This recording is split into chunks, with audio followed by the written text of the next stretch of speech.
is enough said.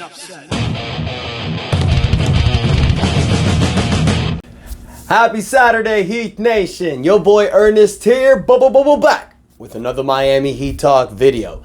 Would really appreciate it, guys, if you could like the video. Do not forget to subscribe to the channel as we push for 5,000 subscribers. Now, we're going to rock and roll on another Miami Heat Talk adventure because I feel like I got a good one for you today.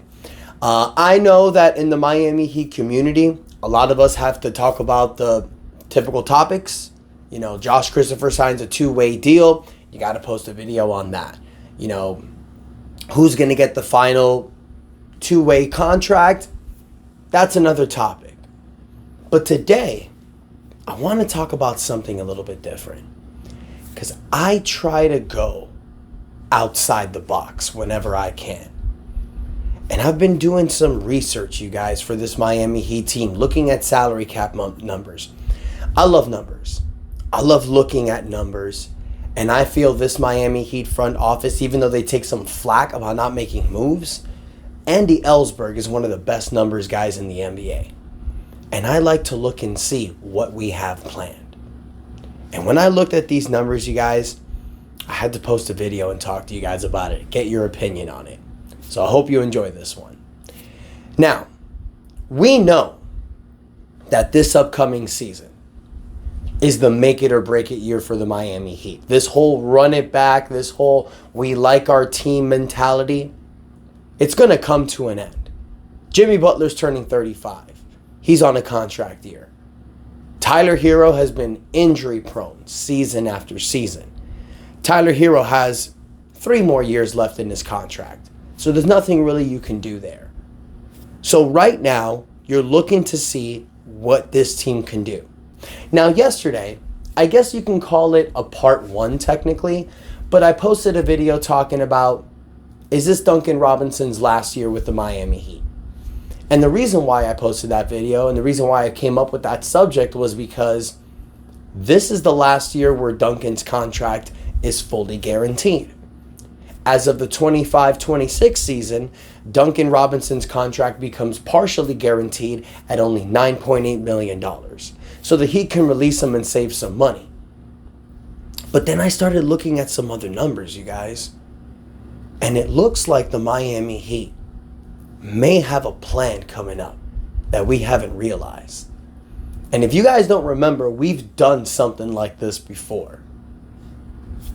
Back in the 2008 season, like after we traded Shaq, Pat Riley noticed that in the 2010 offseason, a lot of big names were going to become available. LeBron James, Chris Bosh, Amari Stoudemire, his own free agent Dwayne Wade, Dirk Nowitzki, Steve Nash. There was going to be Paul Pierce. There was going to be so many free agents available. So Pat Riley and Andy Ellsberg started getting their finances in order, started getting their flexibility in finances. They traded Sean Marion and got Jermaine O'Neal, whose contract was expiring sooner. They made flexibility, taking on 1-year contracts. They did something similar in the 2016 season after Dwayne Wade left. When Wade left Miami for Chicago, Miami signed a bunch of scrubs on 1-year deal. Luke Babbitt, I can't forget his name. I can't remember his name. Whatever.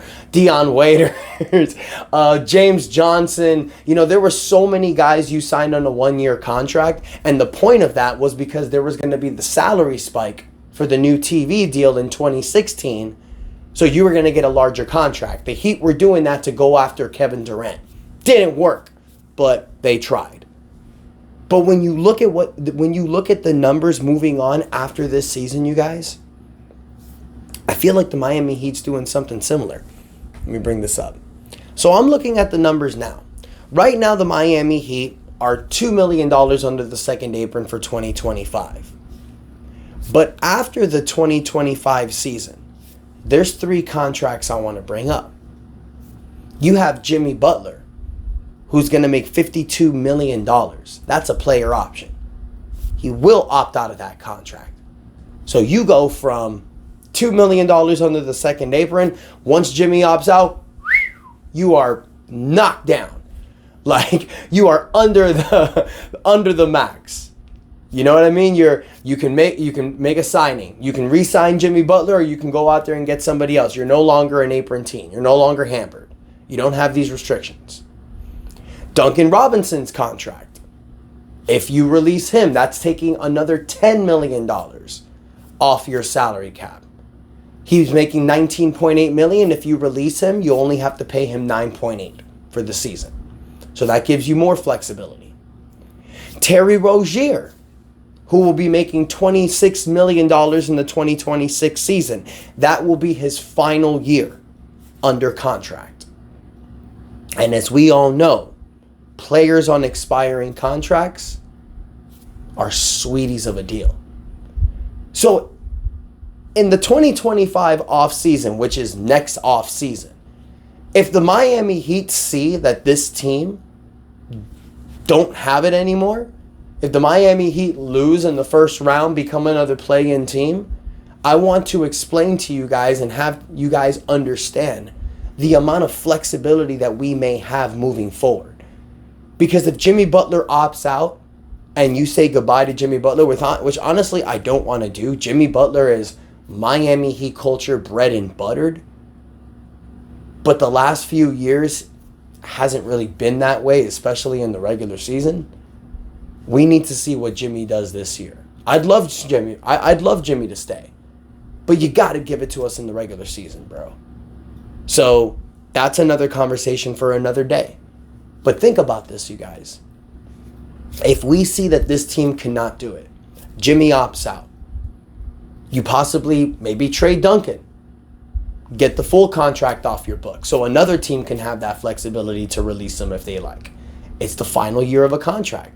Expiring contracts are the best. So you'll have Duncan Robinson and Terry Rozier on expiring contracts. If you get those three numbers off your books, you guys, you are looking at a salary cap of about $127 million. The salary cap is $170 million. The Miami Heat will have enough space to sign a max free agent. Let me give you some names next offseason. Lauri Markkanen will be a free agent. Brandon Ingram will be a free agent. Jamal Murray would be a free agent. These are just a few names. Let's not forget how active the Miami Heat are in the trade market.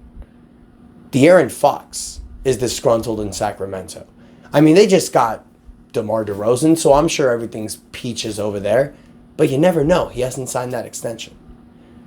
And that's even another conversation I want to get to. Because I'm talking about the financial flexibility for 2025. What about 2026? In 2026, you guys, there's only 6 players that are under contract. Bam Adebayo, Tyler Hero, which would be the final year of his contract, Kel'el Ware, Jaime Jaquez, Nikola Jovic, and Pele Larson. We don't know what... Obviously, it's 2 years from now. There may be other players that come in and out. But if the Heat keep themselves flexible financially, in 2026, they may have the flexibility to open 2 max slots.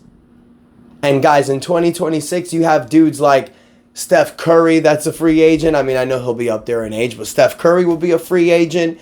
Kevin Durant will be a free agent. I know these are old names. Don't go crazy. Trae Young may be a free agent. Luka Doncic, they're on player options. De'Aaron Fox can be a free agent. Fred VanVleet will be a free agent. You're going to have a lot of names. Joel Embiid's under a player option.